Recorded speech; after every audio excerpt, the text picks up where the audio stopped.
Hello, my amazing artist. Today I'm going to be showing you how to create this circle weaving design. And we're going to be looking at an artist and talking about where he's from, and he was kind of our inspiration for making this lesson. So some of you are distance learners, and all the materials that you would need for this are crayons, markers, and a paper plate and some yarn.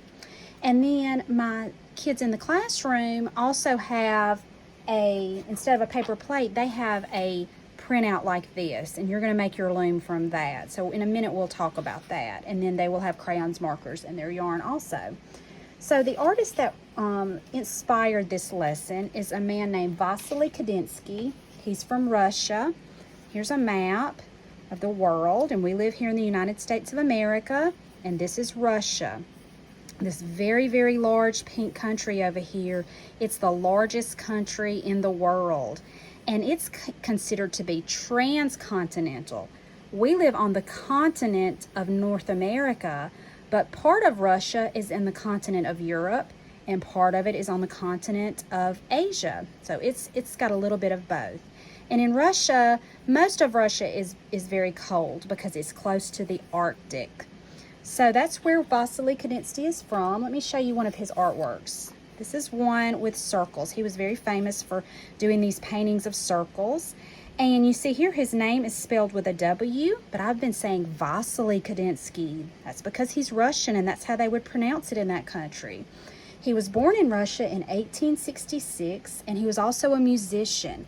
He liked to play the piano and the cello, and music and color were very, very important to him. He's one of the founding fathers of abstract art, and this is abstract art. It doesn't have to be anything, it's just shapes and colors. So he felt like he could express his feelings and his love of music through just colors and shapes. So art doesn't always have to be a picture of something. It doesn't always have to be a picture of a person's face or a landscape or a still life. It can just be beautiful designs created by shapes and color. And you see in this one he did all these circles. He's got them divided, and he kind of looks at how the colors interact with each other and how pretty they look next to each other. So he was very famous for doing that, and that's kind of the inspiration for doing these weavings, because you're going to see lots of circles in here. So like I said, the distance learners can just use a paper plate, and the students in school will have one of these. So if you're a student in school, your teacher will give you one of these, and I want you to cut your circle out around the outside edge, and then we're going to talk about this inside part, okay? So if you have one like this, you're just going to decorate the inside with different kinds of circles. So you can make, let me show you the one that I did. This is one that like the classroom students will be using. You can make all kinds of different patterns that form circles on the inside. Use bright colors and just be creative with it, okay? You do that with crayons and markers.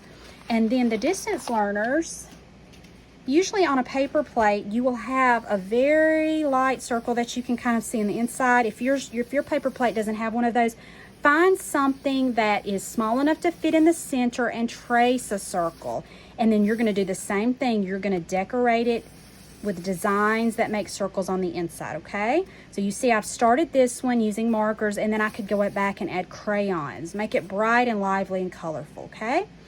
All right, now let's get back to this part. After you've done your decorating, I want the students in the classroom to take their scissors and cut along these lines and make slits. Start at the edge and stop here, okay? Make slits. That's what you're going to use to weave. And so if you are at home, here's how you're going to do it. You're going to, let me show you the one. Let me show you this one. You're going to make 11 lines that start at the edge and go to the outer edge of your inside circle, okay? It needs to be 11 so your weaving comes out correctly. Draw with a pencil 11 lines, and they don't have to be perfectly spaced, but get as close as you can. Just kind of use your eyes and get as close as you can. And then you're just going to use your scissors, and you're going to cut along those lines. Stop when you get to the circle, the big circle that you can see on your paper plate or the one that you've drawn. So you go all the way around doing that. And we're kind of creating a loom, and that will be what we weave on. Okay, so I'm gonna finish up here. Remember, 11's the important number. Remember that number, okay? So your weaving turns out right. So now you have all these little flaps. So the kids at school, you'll have one similar with flaps. And so you need some yarn, okay? I'm gonna start with this blue yarn. You can use whatever you have. Mine is still attached to my big skein. This is called a skein of yarn, but you can just cut some pieces off, some long pieces if you want. All right, to start your weaving, you're gonna turn your circle over on the back and you just tape the edge down. You get a piece of tape and you just tape it down anywhere on the back. No big deal, okay? All right, then I'm going to turn it over, and just wherever your yarn comes out to start, I'm gonna come up and I'm gonna go down. Weaving is just a series of going up and down, up and down. You're creating a pattern when you do that. So then I'm gonna go under this one and up and down. Do you see how I skipped one? I'm going behind that one, up and down. You're going to skip every other one. You went down behind that one, and it's going to come up, down, and you turn your plate as you go. That will help you. As I'm going, I'm not pulling super tight on my yarn, but I'm pulling it tight enough so the yarn isn't bumping up here. You want it to be nice and flat on the front. So let me finish out here, up and then down. And when I get to the end, look what happens. It meets up, that's where I started. And that's good. So now we're gonna finish out. It automatically comes up here and back down there. Now, if you mess up, no big deal. You just take it out and start over again, okay? No big deal. But just try to really pay attention to what you're doing and just get your pattern and your rhythm going, and it'll be good. I'm gonna finish out this row, and then I'll show you, and we can do another row. All right, so see, that's finished. That's one row of weaving all the way around. So now to make it thicker, my line thicker, I just start back again. Up, down, up, down. And so when it's not, you can kind of push your yarn to make it bump up to that other one. Okay. Another thing, you decide how fat you want yours to be. So see, I have to go in. You kind of have to work with it and make it lay against the other one. You decide how fat you want your rows to be. You decide when you want to change color. Okay, I'm going to finish this row out. And remember, I have to go back and get the other ones that we skipped. We're creating a pattern with our weaving. You can use as many colors as you want.